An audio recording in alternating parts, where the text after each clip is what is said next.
Dry din ba ang balat nyo kapag malamig ang panahon? Baka kailangan nyo na itong Shower Body Lotion na nabili ko. Tingnan nyo naman sa abot kayang halaga, sobrang dami na ng laman niya. At ang dami niyang magagandang ingredients na pwedeng makatulong sa ating balat.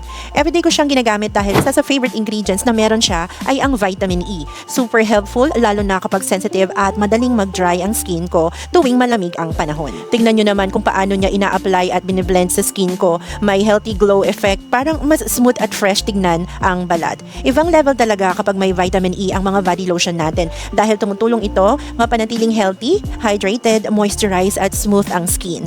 Kahit i-apply ko pa ito sa buong katawan ko, magaan lang siya, hindi mainit sa balat, hindi malagkit, mabilis mag-blend at mabilis ma-absorb. Mabango pero very mild ang kanyang scent, perfect gamitin sa umaga bago lumabas para fresh at confident ka buong araw. Kaya kung ayaw mo rin mag-dry ang skin mo, try mo na ang Shower Body Lotion na ito, nasa yellow basket lang siya.